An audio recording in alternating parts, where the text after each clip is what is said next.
एक गांव में बुद्ध का आगमन हुआ था।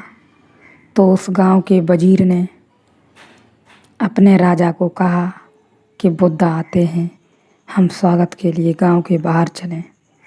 राजा अकड़ीला था। उसने कहा, जाने की हमें क्या ज़रूरत है, और बुद्ध हैं क्या, भिखारी ही हैं, आ जाएंगे अपने आप, हमारे जाने न जाने की क्या ज़रूरत है।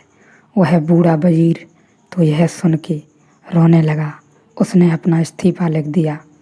उसने कहा, यह मेरा इस्तीफ़ा ले लें, यह त्याग पत्र, मुझे क्षमा करें, मैं चला, अब तुम्हारी छाया में भी बैठना उचित नहीं।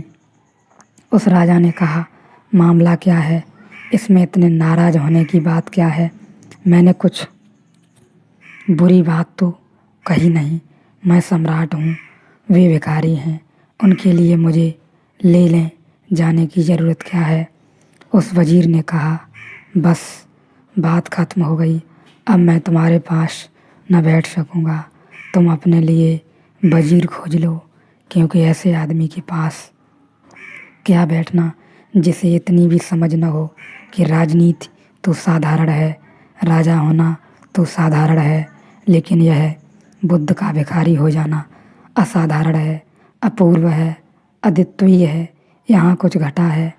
जाओ उनके चरणों में गिरो, यह सौभाग्य तुम्हारा कि वे इस गांव में आते हैं, और मैं तो चला तुम्हारे पास, बैठना कुसंग है।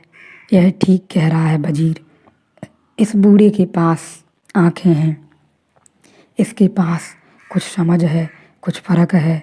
धन का हमने समादर नहीं किया, हमने समादर कुछ और ही बात का किया है, बोध का, संन्यास का, त्याग का। उन्होंने जिन्होंने छोड़ा, उन्होंने जिन्होंने ऊपर आंखें उठाईं और आकाश की तरफ देखा, उनका हमने सम्मान किया है, उनका हमने सम्मान किया है।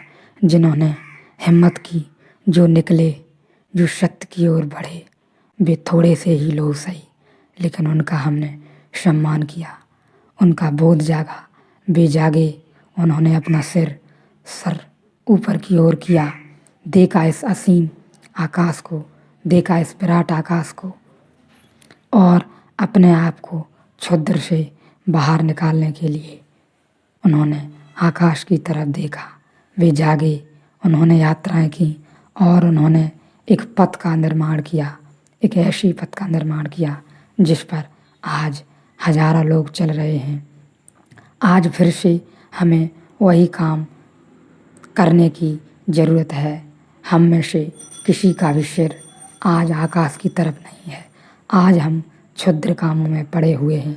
क्षुद्र कामनाएं, वासनाएं हमारे सर को कभी ऊपर की ओर नहीं देखने देती। सदा वह हमें ज़मीन में कड़ाई रखना चाहती हैं, छोटे मोटे कामों में उलझाए रखना चाहती हैं।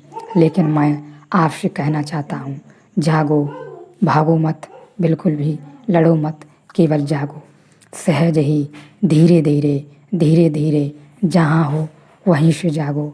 घर में हो, दुकान में हो, पढ़ाई कर रहे हो, यूनिवर्सिटी में हो, जहाँ भी हो, जैसे भी हो, वहीं से जागो।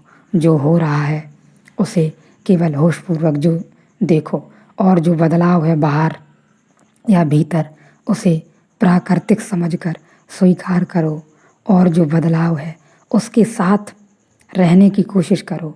यानी इसे मैं ऐसे कहूँ, केवल वर्तमान में रहने की कोशिश करो, और इसके साथ यदि तुम न रह सके तो तुम्हें बहुत दुख होगा। या तुम आगे चले जाओगे या तुम पीछे चले जाओगे। मैं बड़े सूत्र की बात आपको बता रहा हूँ। यदि इसके साथ आप रहे तो दुख आपको न पकड़ सकेगा। आप सब में समाहित रहेंगे, स्वीकार नहीं रहेंगे, दूर रहेंगे सबसे, होशपूर्वक केवल जानते हुए कि बदलाव कुछ भी मुझ में नहीं है। यदि आप बदलाव के साथ नहीं चल सकते तो फिर आप इससे ऊपर उठने का प्रयत्न करें, वरना आप इसमें रगड़ दिए जाएंगे, कुचल दिए जाएंगे। यह ख्याल रहे, जब हम सबको स्वीकार लेते हैं जो कुछ बाहर भीतर है, फिर हम उसके साथ एक हो जाते हैं। और जब हम नहीं स्वीकारते हैं तब हम कुचले जाते हैं, एक तरह से हम दुखी होते हैं। और जब हम इससे ऊपर उठ जाते हैं तो हम महा आनंद में पहुंच जाते हैं। फिर यह बदलाव हमें स्पर्श तक नहीं कर पाता। ख्याल रहे, डूबो ध्यान में, अपने भीतर उतरो और सारे प्रश्नों के उत्तर वहीं मौजूद हैं।